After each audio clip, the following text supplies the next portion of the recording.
tetapi ditambahi seperti profil pelajar Pancasila yang kemarin ada berapa? Yang ada lagunya, yang di situ dapat sambil nyanyi tepuk-tepuk itu ada lagunya 6. Itu sama menteri yang baru kita tambahi jadi ada 8 dimensi lulusan. Nah, 8 dimensi lulusan tadi yang disampaikan oleh Pak Kasyanto. Dari hal-hal tersebut akhirnya kita mendapatkan hal yang baru dari kurikulum tersebut, yaitu yang kemarin kita sudah belajar modul ajar, bahkan ada yang belum bisa membuatnya. Kita sudah diganti lagi modul ajar itu menjadi RPP lagi, Bapak Ibu. RPP. Jadi modul ajar itu sekarang sudah ganti lagi namanya, bukan modul ajar seperti kurikulum merdeka. Padahal kita belajar belum bisa, Ibu. Belajar belum jadi udah ganti lagi.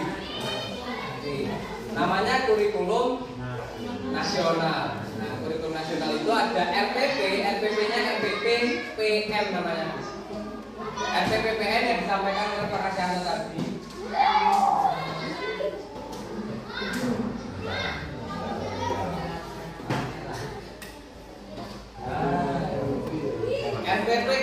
RPP PM adalah RPP pembelajaran mendalam yang isinya tentang kurikulum nasional itu, yaitu yang paling atas bagiannya itu mewajibkan ada 8 dimensi lulusan. Nah, kerangkanya Bapak Ibu, di sini saya sudah ada, silakan dilihat. Saya Pak.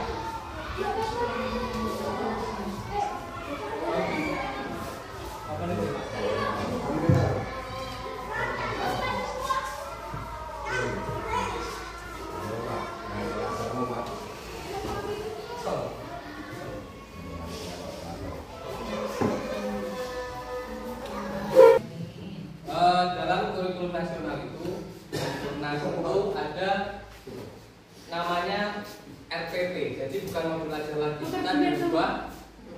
Dalam kurikulum merdeka kemarin kita belajar membuat modul ajar, tetapi dalam kurikulum nasional itu ada RPP PM, itu kerangkanya, bahkan kerangkanya itu bukan sekarang di dalam PMM. Pokoknya kalau kita cari di web nasional itu ada kerangka RPP PM. Nah, dari kerangka RPP tersebut kita cari salah satu contoh. Umpamanya ini ada kelompok 1. Ini adalah contoh RPP pembelajaran mendalam yang sudah jadi. Contoh salah satu bentuk RPP mendalam. Di kanan atau di jauh? Bahasa Inggris ya. Di kanan atau di jauh?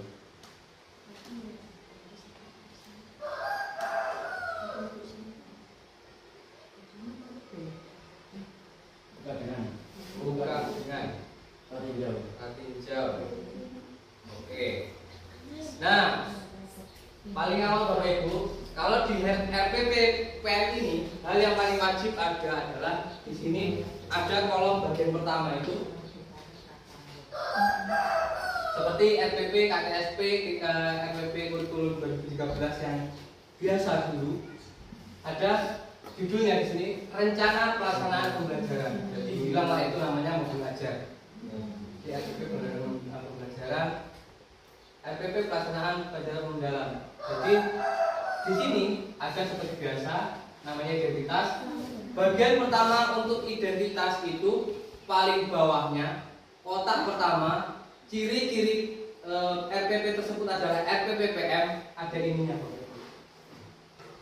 Nah, bagian pertama dalam kerangka itu wajib ada namanya mengidentifikasi dimensi profil lulusan yang 8 tadi.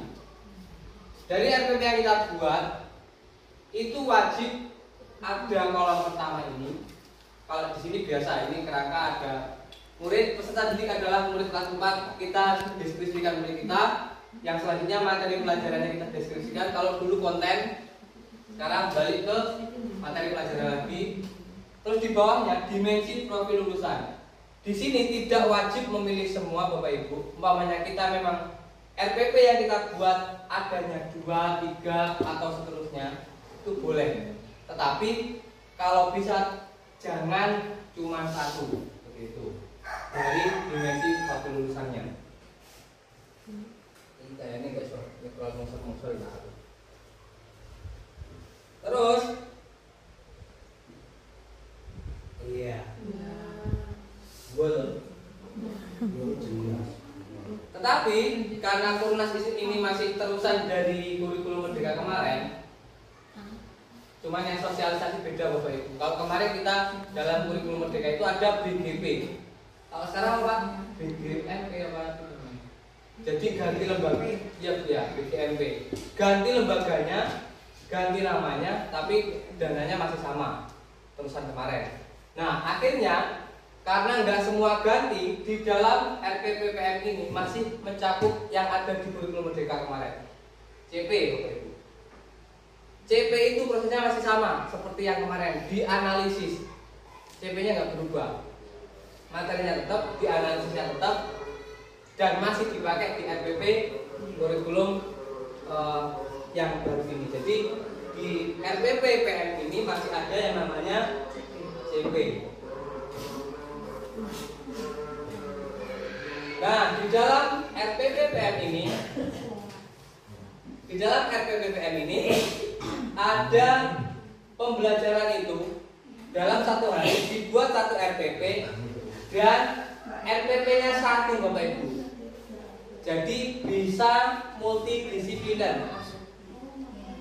Ya, satu hari satu RPPPM itu. Mamanya hari ini ada pelajarannya bahasa Indonesia sama matematika sama bahasa Inggris. Ini bisa dibuat multidisiplin, IPA, bahasa Indonesia sama budaya dalam satu RPPPM.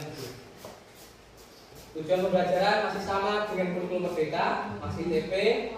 Topik pembelajarannya praktik pedagogisnya. Nah, jadi kalau kita membuat RPPPM, sarannya adalah kita ambil kerangka dari website resmi pemerintah itu ya seperti ini kerangkanya.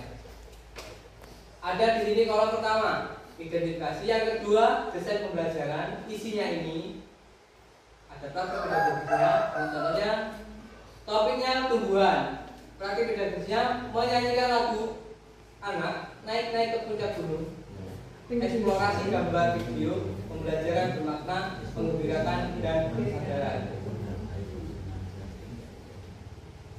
Kemitraan.